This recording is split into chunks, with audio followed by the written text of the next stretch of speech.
entrepreneur, my parents' biggest frustration was that I was epically lazy, and if they handed out gold medals for being lazy, I would have won, I assure you, hands down. Because even though I was a slightly chubby kid growing up in a morbidly obese family in Tacoma, Washington, I always knew two things about myself.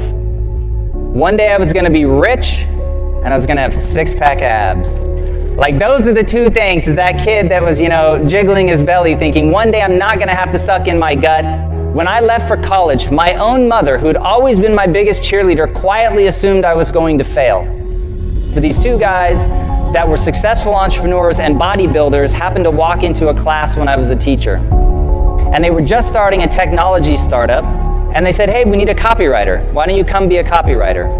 And so I was just young enough and just dumb enough, and I went all in. They literally put me in the room with all the computer servers.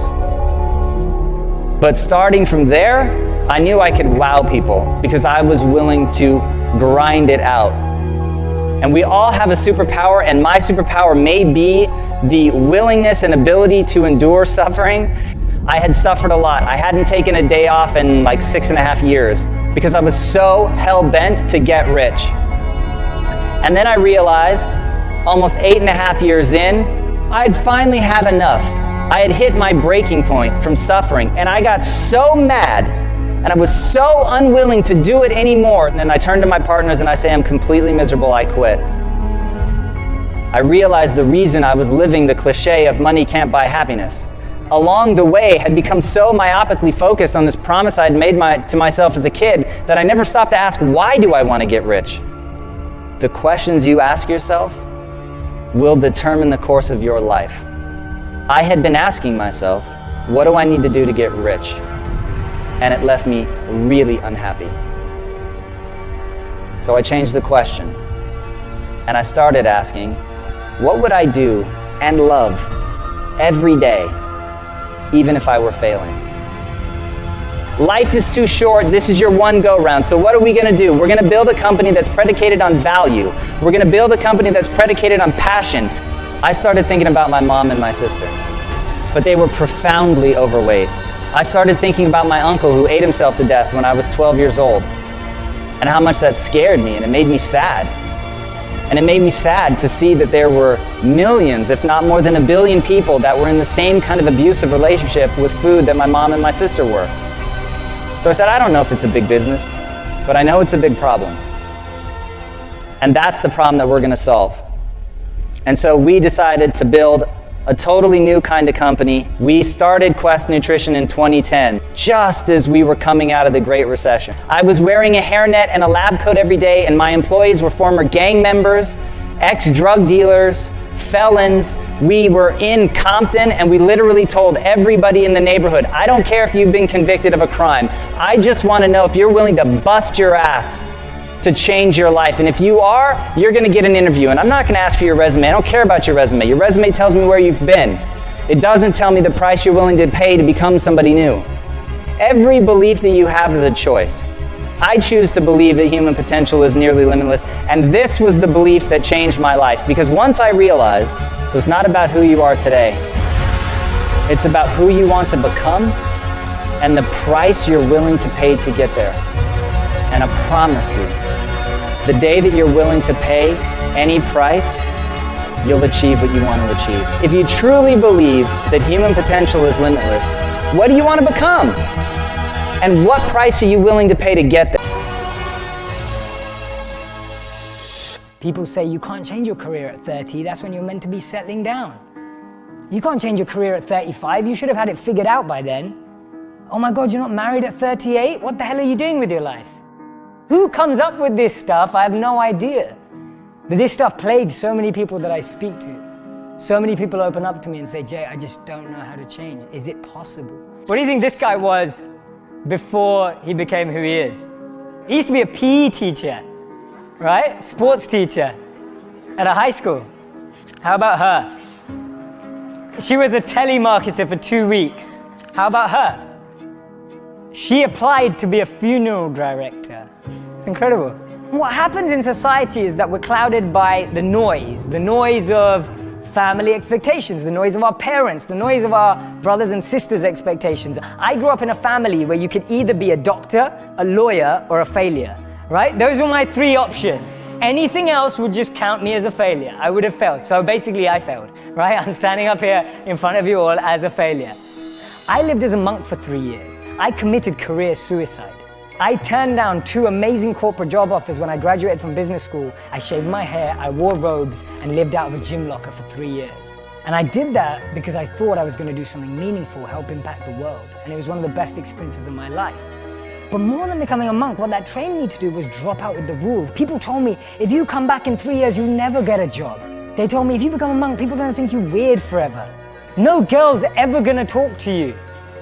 People told me, they were like, well, when you come back to real life, like, will you even be able to talk English? And people were just really weirded out. I'm just like, okay, I think monks speak English. And there was so much different noise that I was hearing when I made that decision.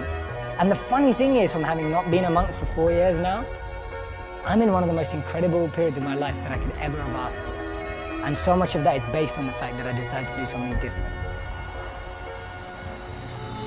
So many of the times our expectations are driving us in a certain scenario. We focus so much on life in what we want to be as opposed to who we want to be. Because we've always been told that life and jobs and careers are like boxes and containers. There's only a finite number of options. There is no formula, there is no pattern.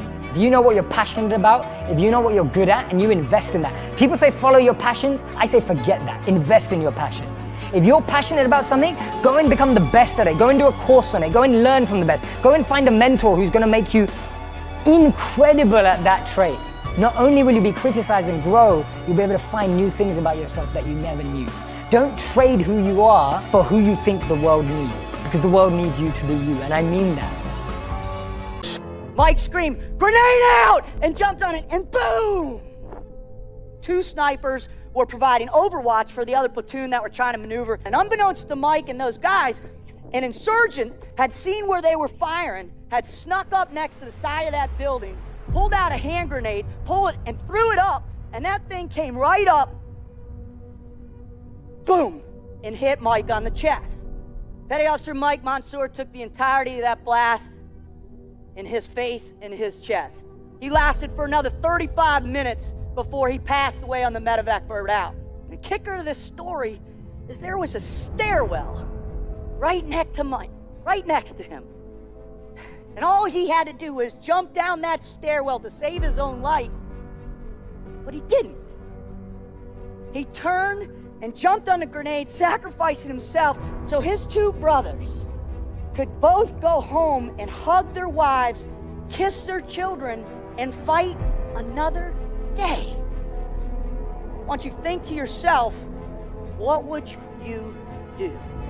For 70 years, United States Navy SEAL team, we've been pushing the envelope, we've been setting the bar, we've been setting the standard for what the team life is and how you should live. Are you really committed to yourself physically? Because we all know when the going gets tough, the more in shape, the more focused you are on what you eat and what you consume, the better you are. I spent 15 months in the frigid waters of the Pacific Ocean, to the mountains of Afghanistan on 7 different occasions, and to the shores of Haiti doing missionary work with my church.